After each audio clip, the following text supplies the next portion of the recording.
আজ ৩১ মে বিশ্ব তামাকমুক্ত দিবস। সবাইকে স্বাগত জানাচ্ছি স্বাস্থ্য প্রতিদিনের আজকের এই বিশেষ আয়োজনে। আপনাদের সাথে আছে আমি ডাক্তার সামিউল আওয়াল স্বাক্ষর। বিশ্ব তামাকমুক্ত দিবসের আজকের এই আয়োজনে আমরা আসলে কথা বলবো যে মানবদেহে এর ক্ষয়ক্ষতি কী কী রয়েছে। এই বিষয়টি নিয়ে আলোচনার জন্য আজ আমাদের সাথে স্টুডিওতে রয়েছেন একজন বিশেষজ্ঞ চিকিৎসক। চলুন দর্শক, অনুষ্ঠানের শুরুতেই পরিচিত হয়ে আসে আমাদের আজকের অতিথির সাথে। মুক্তিযোদ্ধা শব্দ সৈনিক অধ্যাপক ডাক্তার অরূপ রতন চৌধুরী ১৯৫২ সালের সেপ্টেম্বর মাসে সিলেট জেলায় জন্মগ্রহণ করেন। তিনি ঢাকা ডেন্টাল কলেজ থেকে বিডিএস ডিগ্রি অর্জন করেন। এরপর তিনি চিকিৎসা বিজ্ঞানে ঢাকা বিশ্ববিদ্যালয় থেকে উচ্চতর পিএইচডি এবং royal college of surgeons London থেকে FDSRCS ডিগ্রি লাভ করেন। বর্তমানে তিনি বারডেম জেনারেল হাসপাতালের ডেন্টাল বিভাগের অনারারি সিনিয়র কনসালটেন্ট হিসেবে কর্মরত আছেন। স্যার, আপনাকে স্বাগত জানাচ্ছি আমাদের আজকের এই আয়োজনে। ধন্যবাদ। আজ স্যার বিশ্ব তামাকমুক্ত দিবস এবং নানা কর্মসূচির মধ্য দিয়ে পালিত হচ্ছে দিনটি। সেক্ষেত্রে আসলে একেবারে অনুষ্ঠানের শুরুতেই যদি একটু আপনার কাছ থেকে জেনে নিতে পারি, কোন প্রতিপাদ্যকে সামনে রেখে আজকের এই দিবসটি পালিত হচ্ছে? ধন্যবাদ আপনাকে। প্রতি বছরই বিশ্ব স্বাস্থ্য সংস্থার উদ্যোগে বিশ্ব তামাক মুক্ত দিবস পালিত হয়। জাতিসংঘের উদ্যোগে ১৯৮৭ সাল থেকে দিবসটি উদযাপন হয় এবং বাংলাদেশে ১৯৯০ সাল থেকে এই দিবসটি উদযাপিত হচ্ছে। এবং একটা বিষয়কে প্রতিপাদ্য নিয়ে আলোচনা হয়। এবারে প্রতিপাদ্য হচ্ছে protect children from tobacco industry interference. এটাই বাংলা করা হয়েছে তামাক কোম্পানি হস্তক্ষেপ প্রতিরোধ করি, শিশুদের সুরক্ষা নিশ্চিত করি। এই প্রতিপাদ্য করার কারণটা হচ্ছে যে দেখা যাচ্ছে এখন শিশুদের উপরও তামাকের প্রভাবটা পড়ে যাচ্ছে।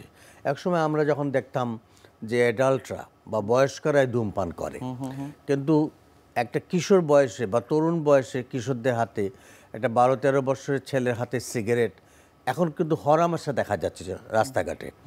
এবং আমরা অবাক হচ্ছি, স্কুল পড়ুয়া ছেলেমেয়েরা এখন সিগারেট খাচ্ছে। বিশেষ করে ই সিগারেট বলে একটা ইলেকট্রনিক সিগারেট বাজারে আসছে, সেটা তরুণরা এবং কিশোররা অবাধে খাচ্ছে। বিশেষ করে তামাকের প্রভাবটা বয়স্কদের থেকে ডাইভার্ট হয়ে শিশুদের উপর চলে যাচ্ছে। এইটার জন্যই এবারে প্রতিপাদ্য বিষয়টাকে নির্ধারণ করা হয়েছে। সেক্ষেত্রে আসলে কি কি কর্মসূচির মধ্য দিয়ে দিনটি পালিত হচ্ছে? এই দিবসটি জাতীয় পর্যায়ে পালন করা হয়। আমাদের স্বাস্থ্য কল্যাণ মন্ত্রণালয় দিবসটি উদযাপন করে এবং আমাদের যেসব সংগঠন আছে তামাক বিরোধী, আমাদের একটা সংগঠন আছে মানস, মাদকদ্রব্য নেশা নিরোধ সংস্থা। আমরা বিগত প্রায় ৪০ বছর যাবৎ দিবসটি উদযাপন করছি এবং আমরা ভিন্নভাবেই উদযাপন করি এবং সরকারের যে জাতীয় পর্যায়ে কার্যক্রম সেখানেও আমরা অংশগ্রহণ করি। আলোচনা অনুষ্ঠান থাকে, প্রচার মাধ্যমে প্রচারণা থাকে, স্কুল কলেজ শিক্ষা প্রতিষ্ঠানে ইনভলভমেন্ট থাকে, র্যালি থাকে। তারপরে আমরা একটা পোস্টার বের করি যেটা মানুষের সচেতনতার জন্য চারিদিকে আমরা ছড়িয়ে দিতে পারি। সেই ধরনের প্রোগ্রামগুলো থাকে। সচেতনতার জায়গাটি বিশেষত এবারের যে প্রতিপাদ্য সেটি হচ্ছে শিশুদের কেন্দ্রিক। সেক্ষেত্রে আসলে ভিন্নতা কি থাকছে অন্যবারের চেয়ে এবার? ভিন্নতার মধ্যে একটা হচ্ছে যে দেখেন, বাংলাদেশে যে পর্যায়ে এখন আমরা যেটা গবেষণা দেখা গেছে যে প্রায় ৩,৭৮,০০,০০০ প্রায় ৪ কোটির মতো লোক, মানে তরুণদের মধ্যে ১৫ বছরের ঊর্ধ্বে যাদের বয়স, তারা আমাদের দেশে তামাক ব্যবহার করে। কিন্তু সবচেয়ে যেটা অ্যালার্মিং সেটা হচ্ছে প্রায় ৮ কোটির মতো লোক পরোক্ষভাবে ধূমপানের শিকার হচ্ছে। যার জন্য তামাক নিয়ন্ত্রণ আইনটা করা হয়েছে যে পাবলিক প্লেসে ধূমপানটা নিষেধ করা হয়েছে। এখন পাবলিক প্লেস বলতে আমরা যেটা বলি যে অফিস, আদালত, হাসপাতাল, clinic, bus stand, rail station, steamer station, এগুলো যেগুলো পাবলিক, শপিং মল, হাসপাতাল, কোর্ট কাচারি, এগুলো জায়গাতে যেহেতু পাবলিক আসে এক জায়গায়, সেখানে যদি কেউ স্মোকিং করে তাহলে সেখানে তার জরিমানা আছে ৩০০ টাকা এবং সেটা দ্বিতীয়বার করলে ৬০০ টাকা, মানে প্রতিবারই তার বাড়তে থাকবে। এটা করার কারণটা হচ্ছে যে এই যে একজন যে সিগারেট খায় তার যে ধোঁয়াটা বাতাসে যায় তার মধ্যে কিন্তু প্রায় ৭,৩৬৫টি রাসায়নিক পদার্থ থাকে একটা সিগারেটের ধোঁয়ায়। অর্থাৎ তার মধ্যে ৭০টি হচ্ছে কার্সিনোজেনিক, যেটা ক্যান্সার তৈরি করে। তো আমি ধূমপান করছি না, কিন্তু একজন ধূমপান করছে, তার জন্য কিন্তু আমার লাং ক্যান্সার হয়ে যেতে পারে, আমার হার্ট ডিজিজ বা আমাদের ব্রেন স্ট্রোক হয়ে যেতে পারে। তো এই যে আমার হিউম্যান রাইটস ভায়োলেশন, আমি আমার সুস্থ থাকার অধিকার আছে কিন্তু আরেকজনের জন্য আমি অসুস্থ হয়ে যাচ্ছি, এইটার জন্যই তামাক নিয়ন্ত্রণ আইন, যেটা ফ্রেমওয়ার্ক কনভেনশন টোবাকো কন্ট্রোল, জাতিসংঘে প্রায় 200টির মতো দেশ স্বাস্থ্যমন্ত্রীরা একত্রিত হয়ে সিদ্ধান্ত নিয়েছিলেন যে পৃথিবীর সব দেশে তামাক নিয়ন্ত্রণ আইন করতে হবে, যাতে করে তামাকটা নিয়ন্ত্রণে চলে আসে আইনের মাধ্যমে। যেমন ধরেন পাবলিক প্লেসে করা হয়েছে একটা জিনিস, আরেকটা হচ্ছে পিকচুরাল ওয়ার্নিংস। সিগারেটের প্যাকেটে এখন কিন্তু ছবি থাকে, যে ফুসফুসে ক্যান্সারের ছবি, হার্ট ডিজিজের ছবি, বিকলাঙ্গ শিশুর ছবি, এগুলো নানান ধরনের ছবি দেওয়া হয়। কেন? যাতে মানুষ একটা যখন সিগারেট প্যাকেট কিনবে সে দেখবে যে আমি এই সিগারেটটা খেলে আমার ফুসফুসে ক্যান্সার হতে পারে। সিইং ইজ বিলিভিং, একটা কথা আছে না, আমি যেটা দেখি সেটা কিন্তু আমার মনের মধ্যে ধারণ করি। তো পৃথিবীর সব উন্নত দেশে, যেটা আমাদের সিঙ্গাপুর, থাইল্যান্ড, আমেরিকা, ইউরোপের বহু দেশ, অস্ট্রেলিয়ার মতো দেশেও কিন্তু সিগারেটের প্যাকেটে পিকচুরাল ওয়ার্নিংসগুলো আরও অনেক আগে থেকে দেওয়া হয়েছে। আমাদের 50% অংশ জুড়ে দেওয়া হয়, কিন্তু পৃথিবীর বেশিরভাগ দেশের 90%, আমাদের পার্শ্ববর্তী ভারত এবং নেপালে প্রায় 90% অংশ কিন্তু পিকচুরাল ওয়ার্নিং, মানে ফুসফুসের ছবি। এখানে সিগারেটের কোনো বিজ্ঞাপন নাই। তো মানুষ যখন দেখে তখন তার একটা মনস্তাত্ত্বিক প্রতিক্রিয়া হয়, এবং গবেষণায় দেখা গেছে যেসব দেশে যে পিকচুরাল ওয়ার্নিংসগুলো দেওয়া হয়েছে সেগুলা কার্যকর হয়েছে, অর্থাৎ সেখানে ডিক্লাইন হয়েছে, ধূমপায়ীর সংখ্যা কমে গেছে। তো এটা এফেক্টিভ মেথড এই ধরনের জিনিস। তারপরে তামাক কোম্পানির এখন কোনো ধরনের বিজ্ঞাপন কিন্তু তামাক কিন্তু আইনের মধ্যে নাই। তারা কোনো পাবলিসিটি করতে পারবে না, তারা কোনো স্পন্সর করতে পারবে না, তারা কোনো বিলবোর্ড স্থাপন করতে পারবে না, তারা কোনো ধরনের কৃষি সহায়তা কাজে কৃষকদেরকে সহায়তা দিতে পারবে না, ইনটেনসিভ দিতে পারবে না। এগুলো সব কিন্তু এখন তামাক নিয়ন্ত্রণ আইনের মধ্যে আছে।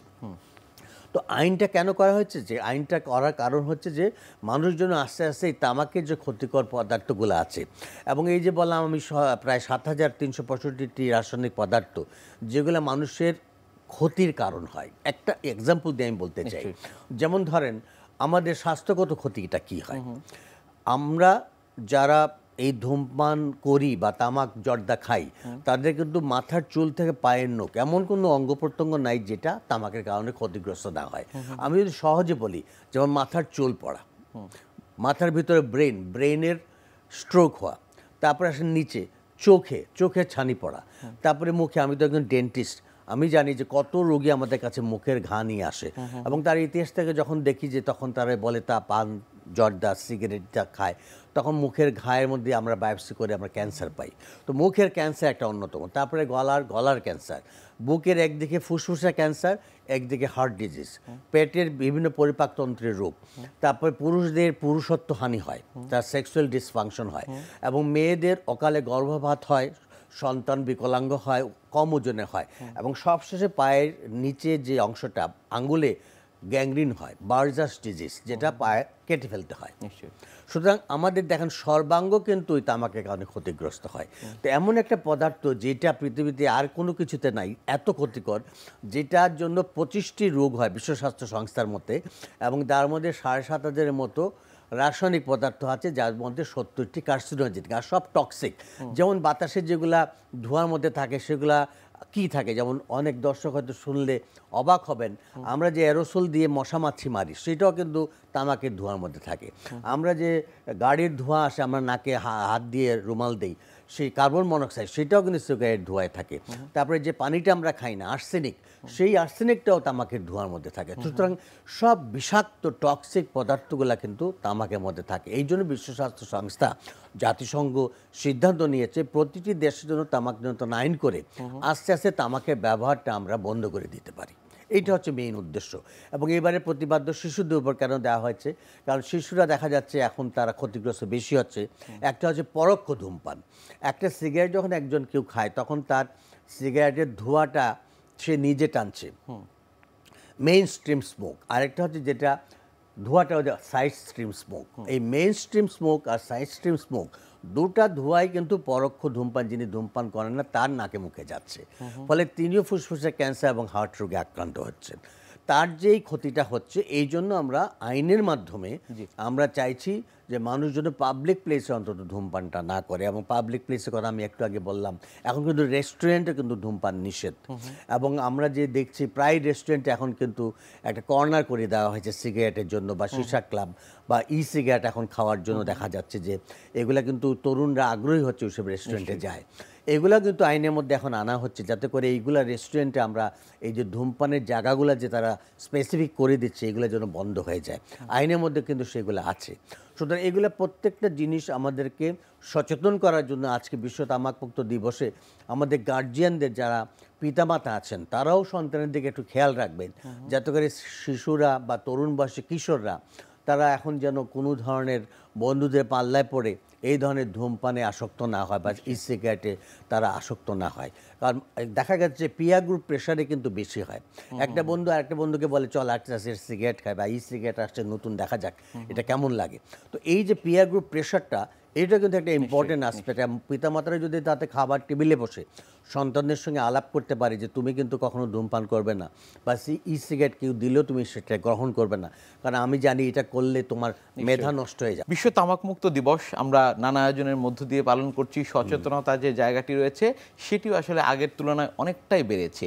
এই যে শিশুদের উপর যে প্রভাবটি রয়েছে, ক্ষতিকর দিক, সেগুলো আসলে কি কি রয়েছে তামাকের? দেখেন, একদিকে বলা হচ্ছে যে তামাকের যে আইনটা হয়েছে এরপরে কিন্তু আমাদের দেশও প্রায় গত 10 বছরে কিন্তু 8% কমেছে। কিন্তু একটা গবেষণায় দেখা যাচ্ছে যে বিশ্বে যে 1,25,00,000 লোক যে ধূমপান করতো তারা বন্ধ করে দিয়েছে। কিন্তু অন্যদিকে দেখা যায় 13 থেকে 15 বছর যারা, তাদের মধ্যে প্রায় 38 লাখের মতো তারা নতুনভাবে ধূমপায়ী হচ্ছে। তো এই যে আমাদের রিসার্চ ডাটাগুলো আমাদের কি ইন্ডিকেট করছে, গবেষণা আমাদের বলছে যে শিশুরা এখন প্রভাবিত হচ্ছে। ওটিটি প্ল্যাটফর্মে এখন প্রায় নাটক সিনেমায় দেখা যাচ্ছে ধূমপানের দৃশ্য দেখানো হচ্ছে। যদিও আইনের মধ্যে বলা হয়েছে ধূমপানের দৃশ্য প্রয়োজন না হলে যেন দেখানো না হয়, আর যদি প্রয়োজনীয় দেখানো হয় তাহলে কিন্তু আইন মোতাবেক সেখানে লিখে দিতে হবে যে ধূমপানের আমাদের মৃত্যু ঘটায়, এটা কিন্তু বড় করে লিখে দিতে হবে। তো ওটিটি প্ল্যাটফর্মে কিন্তু এইগুলা কিন্তু তারা কিছু আইন কানুন মানছে না। তো এইগুলো জিনিসকে আমরা এই তামাকমুক্ত দিবসে আমরা বেশিভাবে আরও হাইলাইট করছি। প্রতিটি ওটিটি প্ল্যাটফর্মে নাটক এখন ধূমপানের দৃশ্য বেশিভাবে আরও প্রচারিত হচ্ছে। তা আমরা আইন শৃঙ্খলা বাহিনী এবং সেই সাথে স্বাস্থ্য মন্ত্রণালয়, তথ্য মন্ত্রণালয় এই বিষয়টাকে আমরা তুলে ধরছি, যাতে করে এইসব সোশ্যাল মিডিয়াতেও যেন এইগুলো প্রচারণা বন্ধ হয়। যখন একটা তরুণ বা কিশোর বা একটা শিশু যখন একটা ওটিটি, এখন তো সোশ্যাল মিডিয়ায় বেশি পপুলার, তারা যখন নাটকটা দেখে, মোবাইলের মধ্যে দেখে, তারা কিন্তু আগ্রহী হয়ে যায়। এক ধরনের অনুকরণের বিষয় হয় যে হ্যাঁ, হিরোর মুখে দেখলাম সিগারেট বা ভিলেনের মুখে সিগারেট, এবং সে গিয়ে সিগারেটটা শুরু করে। এটা কিন্তু একটা রিফ্লেকশনটা খুব খারাপ হয়, কারণ শিশুরা কিন্তু অনুকরণ প্রিয়, তারা কিন্তু যা দেখে তাই শিখে। আমাদের একটি গবেষণা আমরা দেখেছি যে মাদকাসক্তদের মধ্যে প্রায় 98% ধূমপায়ী, অর্থাৎ মাদকের নাটের গুরু হচ্ছে সিগারেট, অর্থাৎ তার স্টার্টার। তখন সে সিগারেটটা খায়, তখন 1টা থেকে 2টা থেকে 3টা, 10টা, 20টা সে চেইন স্মোকার হয়ে যায়। পরবর্তীতে সে এই সিগারেটটা তার যখন আর কার্যকলাপ করে না, ব্রেইনের রিসেপ্টর সেইভাবে ক্রিয়া করে না, তখন সে আরও হার্ড ড্রাগসে যায়। শুধু এটা কিন্তু একটা বিশেষভাবে অ্যালার্মিং আমাদের দেশে মাদকাসক্ত বেড়ে যাওয়ার প্রধান কারণ কিন্তু হচ্ছে তরুণদের ধূমপান, অর্থাৎ সিগারেট দিয়ে তারা নেশাটা শুরু করে, পরবর্তীতে তারা মাদকাসক্ত হয়ে যাচ্ছে। তাহলে কিন্তু দেখেন, আমাদেরকে সোশ্যাল মিডিয়াতে শুধু না, আমাদের সব ক্ষেত্রে আমাদের প্রচার মাধ্যমে, যেমন আজকে আমরা অনুষ্ঠানটা করছি, প্রচারণায় আমরা যেন আরও বেশি আমরা পিতামাতা, শিক্ষক, তামাক প্রতিরোধে আসলে কি কি করণীয় সেই বিষয়গুলো আমরা জানবো। তবে আমাদের এই অনুষ্ঠানের একটি নিয়মিত সেগমেন্ট হচ্ছে বিভিন্ন খাদ্যের পুষ্টি গুণাগুণ সম্পর্কে আমাদের দর্শকদের জানিয়ে দেয়া। আচ্ছা, প্রিয় দর্শক, আজ দেখছেন স্বাস্থ্য প্রতিদিনের বিশেষ এই আয়োজন। কথা বলছিলাম বিশ্ব তামাকমুক্ত দিবসে তামাকের ক্ষতিকর দিকগুলো নিয়ে। অনুষ্ঠানের এ পর্যায়ে দেখে নেব বিভিন্ন খাদ্যের পুষ্টি গুণাগুণ সম্পর্কে আমাদের পুষ্টিবিদের কাছ থেকে। লেবু আমাদের দেশের খুবই পরিচিত একটি ফল। ভিটামিন সি এর খুব ভালো একটি উৎস হচ্ছে লেবু। লেবুর উপকারিতা সম্পর্কে অনেকেই জানেন। লেবুর ভিটামিন সি অ্যান্টিঅক্সিডেন্টের সবচেয়ে ভালো উৎস। যে কোনো ধরনের অ্যান্টিঅক্সিডেন্টই আমাদের শরীরের রোগ প্রতিরোধ ক্ষমতা বৃদ্ধিতে সহায়তা করে। অ্যান্টিঅক্সিডেন্টের পাশাপাশি লেবুতে পটাশিয়াম, ম্যাগনেসিয়াম ও কিছুটা ক্যালসিয়ামও রয়েছে। অ্যান্টিঅক্সিডেন্ট আমাদের ইমিউনি সিস্টেমকে বুস্ট করে, যেটি আমাদের হৃদরোগ, ক্যান্সার, ডায়াবেটিস এইসবকে প্রতিরোধ করতে সহায়তা করে। লেবুর পটাশিয়াম উচ্চ রক্তচাপ নিয়ন্ত্রণ করে। এর ভিটামিন সি ত্বক ও চুলের স্বাস্থ্য রক্ষায় ভূমিকা রাখে। হঠাৎ সর্দি কাশি হলেও আমরা ওষুধের বিকল্প হিসেবে একটি লেবুর রস পেতে পারি। আবার যাদের কোল্ড অ্যালার্জি অথবা অ্যাজমার সমস্যা আছে, তারাও লেবুর রসে ডিটক্স ওয়াটার গ্রহণ করতে পারেন। লেবুতে ক্যালোরি ভ্যালু খুবই কম, তাই যে কেউ প্রতিদিন একটি লেবু অনায়াসে গ্রহণ করতে পারেন। লেবুর যে দিকটি সবচেয়ে বেশি গুরুত্বপূর্ণ সেটি হলো এর ভিটামিন সি শরীরে আয়রন শোষণে সহায়তা করে। অর্থাৎ যখনই আপনি আয়রনের অভাবজনিত কোনো জটিলতায় ভুগে আয়রন সমৃদ্ধ খাবার গ্রহণ করবেন, যেমন মাছ বা মাংস অথবা সবুজ শাক, তখন এর পাশাপাশি একটি লেবু অথবা সাইট্রাস ফ্রুটস আপনাকে গ্রহণ করতে হবে। নিয়মিত লেবু বা সাইট্রাস ফ্রুট গ্রহণ না করলে যেসব সমস্যাগুলো হয় সেগুলোর মধ্যে স্কারভি, স্কিন প্রবলেম, গাম ব্লিডিং অথবা মাড়ি থেকে রক্ত পড়া অথবা রক্তের আয়রনের অভাবজনিত সমস্যাগুলো হয়। এছাড়া যারা নিয়মিত লেবু বা সাইট্রাস ফ্রুট গ্রহণ না করেন তারা রক্ত স্বল্পতায়ও ভুগতে পারেন। হাই অ্যাসিডিক হওয়ার কারণে যাদের হার্টবার্ন অথবা মাউথ আলসার অথবা স্টমাক আলসার আছে তারা লেবুর রস গ্রহণে সতর্ক হবেন। এছাড়া যারা দীর্ঘদিন কিডনি জটিলতায় ভুগছেন বা ইউরিক অ্যাসিডের পরিমাণ বেশি, সেক্ষেত্রে আমরা ডায়েটিশিয়ানরা কখনো তাদের সিরাম ইলেকট্রোলাইট অথবা সিরাম ক্রিয়েটিনের লেভেলটা দেখে লেবু বা যে কোনো সাইট্রাস ফ্রুট গ্রহণে আমরা সতর্কতা বা রেস্ট্রিকশন দিয়ে থাকি। প্রতিদিন একটি লেবু অথবা 75 মিলিগ্রাম ভিটামিন সি আপনার শরীরে দরকার হতে পারে। স্বাভাবিকভাবে যে কোনো একজন মানুষ একটি লেবুই সারাদিনের জন্য যথেষ্ট আপনার ভিটামিনের চাহিদাকে পূরণ করে দেবে। স্যার, তামাক প্রতিরোধে কি কি করণীয়? তামাক প্রতিরোধে আমাদের এখন যেটা প্রথমেই করতে হবে সেটা হচ্ছে তামাক নিয়ন্ত্রণ আইনটা যেটা আছে সেটা বাস্তবায়ন করা। আমাদের দেশে 2005 সালে মহান জাতীয় সংসদে আইনটি পাশ হয় এবং 2013 সালে মাননীয় প্রধানমন্ত্রী জননেত্রী শেখ হাসিনার সময়ে এই আইনটাকে আরও বাস্তবায়ন করা হয়েছে। যেমন ধরেন সিগারেট শুধু যে ক্ষতি করে তা না, ধোঁয়াহীন সিগারেট যেটা জর্দা, গুল, দোক্তা, খৈনি, সাদাপাতা এইগুলো কিন্তু সমানভাবে ক্ষতিকর। এখন যিনি ধূমপান করেন তিনি ধূমপান ছেড়ে যদি পানের সঙ্গে জর্দা খাওয়া শুরু করেন বা গুলটা মুখে রেখে দেন তাহলে কিন্তু একই ক্ষতি হবে। অর্থাৎ এই জর্দাটা যখন মুখের ভিতরে যায় তখন সেটা মিউকাস মেমব্রেনের মাধ্যমে আমাদের রক্তের সঙ্গে মিশে যায় এবং রক্তের থেকে সেই কার্সিনোজেনিক যে উপাদানগুলোর কথা বললাম, টক্সিক প্রোডাক্ট, সেগুলো কিন্তু ব্লাডে গিয়ে আমাদের হার্টে, আমাদের লাংসে, আমাদের ব্রেনে যায়। সুতরাং যিনি সিগারেট খাচ্ছেন না, জর্দা খাচ্ছেন, তারাও কিন্তু সমানভাবে 25টা রোগ হতে পারে। তাই আমরা বলছি যে তামাক যেটাই হোক, সেটা ধূমপানই হোক বা জর্দা তামাক হোক, এবং ইদানিংকালে ই সিগারেট যেটা সম্বন্ধে অনেকেই হয়তো জানেন না, গবেষণায় দেখা যায় ই সিগারেটের মধ্যেও এই নিকোটিন রয়েছে। অর্থাৎ ই সিগারেটের মাধ্যমে কিন্তু একটা তরুণ পরবর্তীতে মাদকাসক্ত হয়ে যেতে পারে এবং তারও কিন্তু বিভিন্ন রোগ হতে পারে। তো ই সিগারেট কখনোই ক্ষতিকর না, এই যে প্রচারণাটা এটা কিন্তু বিভ্রান্ত করছে তরুণদের। এবং আমি বলবো যে ই সিগারেট সমানভাবে ক্ষতিকর, সুতরাং সিগারেট যে ক্ষতি করে ই সিগারেটও সেই ক্ষতি করে, সুতরাং ই সিগারেট থেকেও আমাদের দূরে থাকা উচিত। সেই সাথে সাথে আমরা যেন প্রতিটি শিক্ষা প্রতিষ্ঠানে আমাদের প্রচার মাধ্যমে আমরা যেন প্রচারণাটা বেশিভাবে আরও করতে পারি, যাতে করে তামাকের যে দরজা, কুল, দোক্তা, খৈনি এবং সিগারেটের ই সিগারেটের ক্ষতিকর পদার্থ রয়েছে সেগুলো সম্বন্ধে মানুষ সচেতন হতে পারে। অনেক ধন্যবাদ আপনাকে আমাদের আজকের এই অনুষ্ঠানে আসবার জন্য। আপনাকে ধন্যবাদ। প্রিয় দর্শক, বিশ্ব তামাক মুক্ত দিবসে স্বাস্থ্য প্রতিদিনের এই বিশেষ অনুষ্ঠান দেখছিলেন। কথা বলছিলাম খুব গুরুত্বপূর্ণ যে বিষয়টি, সেটি হচ্ছে মানবদেহে তামাকের ক্ষতিকর দিকগুলো নিয়ে। আশা করি আমাদের এই গুরুত্বপূর্ণ তথ্যগুলো আপনাদের অনেক বেশি উপকারে আসবে। অনুষ্ঠানের পর্যায়ে দেখে নেব কি থাকছে আগামী পর্বে স্বাস্থ্য প্রতিদিন অনুষ্ঠানে। মেনোপজ একটা জীবনের একটা অধ্যায়, আমি বলবো একটা অধ্যায়ের শুরু। যেমন মানুষের জীবনে শৈশব, কৈশোর, তারুণ্য একটার পর একটা পর্যায়ে আসে, অধ্যায় আসে, মেনোপজও তেমন একটা অধ্যায়। যখন মেয়েদের মাসিক ঋতুস্রাবটা স্থায়ীভাবে বন্ধ হয়ে যায় এবং 1 বছর টানা এটা বন্ধ থাকে, তখন আমরা এটাকে মেনোপজ বলি।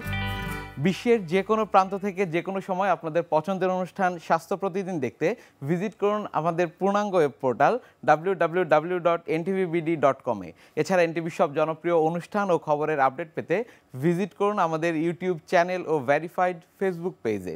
আজ এখানেই শেষ করছি, আগামীতে আবারও দেখা হবে। সে পর্যন্ত আপনারা সবাই ভালো থাকুন, সুস্থ থাকুন, এনটিভির সাথেই থাকুন। আল্লাহ হাফেজ।